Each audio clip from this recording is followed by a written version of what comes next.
And that first place team in the division is the St. Louis Cardinals.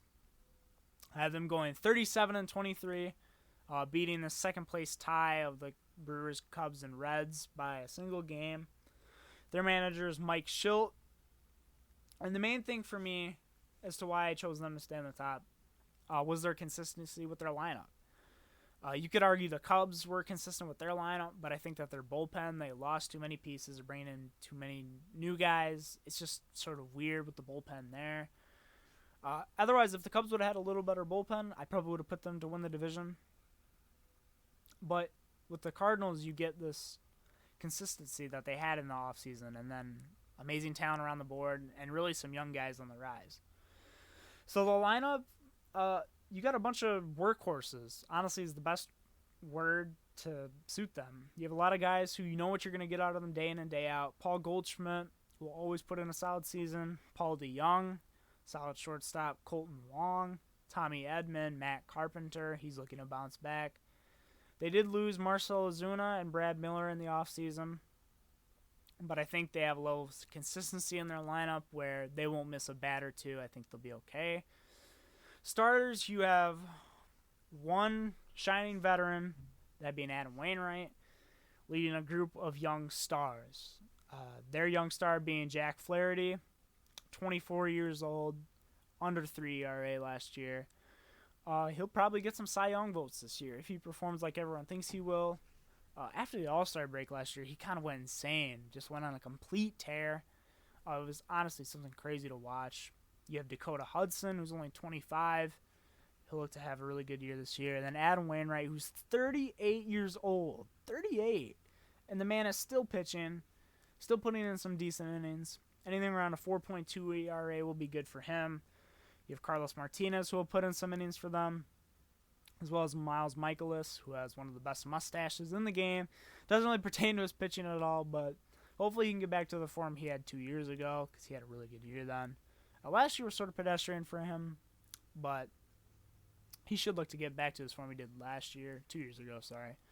They do lose Michael Wacha to the Mets, but I think that this rotation is deep enough where that's fine. He had sort of a pedestrian year last year, but he was really good against interleague teams during divisional play.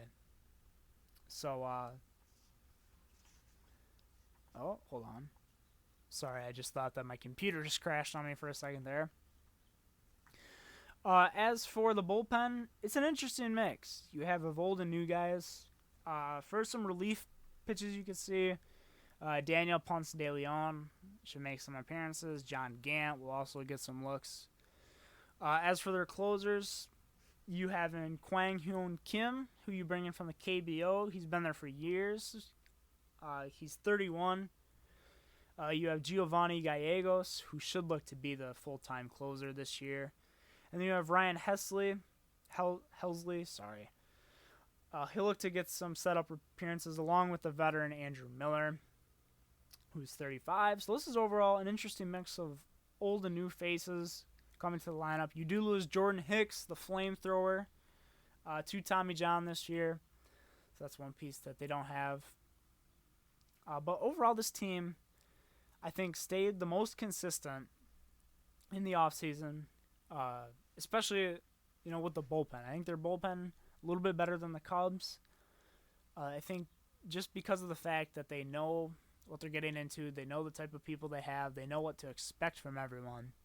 That, to me, is what sets them over the edge of everyone else in this division. The Brewers have a major facelift, a bunch of new guys they have to bring in to really gel. The Cubs, while their lineup is solid, it stayed consistent. Their bullpen's always been shaky, and it doesn't help that they lost some guys as well. And then with the Reds, while they are really talented, they have a lot of new faces coming into the team. So a lot of these teams have question marks. To me, the St. Louis Cardinals have the most consistency among them.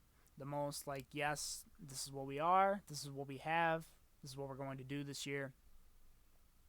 So I have them winning the division at 37-23. So once again, to recap, I have the Pirates in 5th place, going 23-37.